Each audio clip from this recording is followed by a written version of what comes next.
Quatrième jour de festival, au programme aujourd'hui la critique du dernier film de Nanni Moretti, le retour sur la croisette d'Abdelrahmane Sissako, une interview avec Benicio del Toro et la visite du plus petit bar à cocktail du monde. C'est le journal de Cannes et c'est maintenant.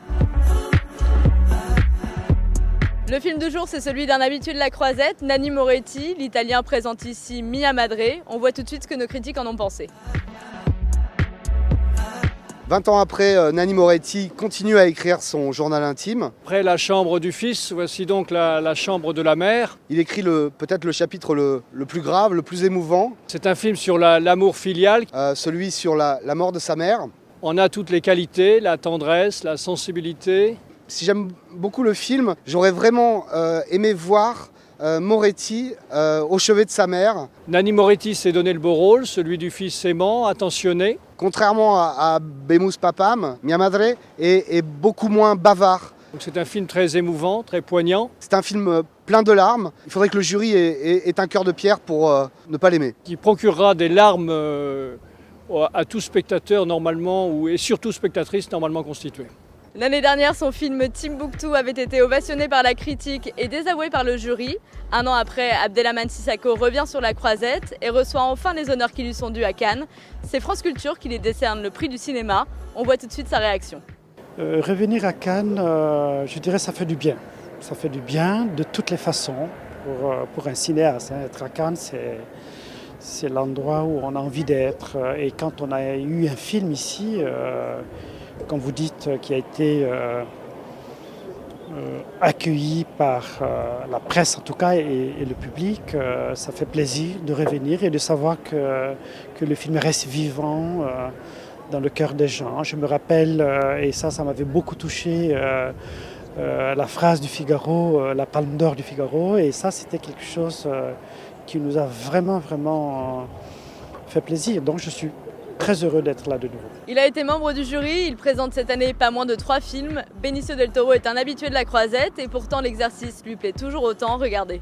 I don't think I've ever been in Cannes with so much exposure. I think it doesn't matter if you have 1 or 10 movies, but the fact that if you have 1, Cannes has always been to me like what the Olympics is to track and field. Cannes also celebrates cinema and quality in cinema, you know, and so it's anytime you get selected or invited to come to Cannes, it's an honor. Oh, by the way, they also have great parties. Pour terminer, on vous emmène faire une petite visite privée du plus petit bar à cocktail du monde. Il est installé pendant toute la durée du festival ici à Cannes et on y sert un cocktail mythique, le Dry Martini, dont on vous révèle la recette. Je vous souhaite la bienvenue dans le plus petit bar à Dry Martini au monde. C'est un cocktail, comme je disais pour les experts, 2 seuls ingrédients, vermouth dry et Grey Goose vodka. Donc on givre les verres, on met des glaçons, on donne le temps aux glaçons de bien rafraîchir les verres, 1 centilitre de noix liprate. Je fais glisser le vermouth sur les glaçons et juste après 3 ou 4 secondes, je vais enlever le surplus d'eau et de vermouth et je peux ajouter la vodka Grey Goose.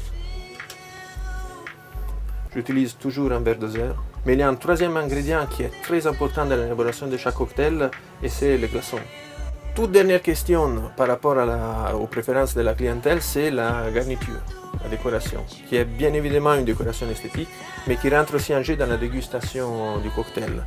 D'un point de vue classique, on propose soit un twist de citron, soit des olives.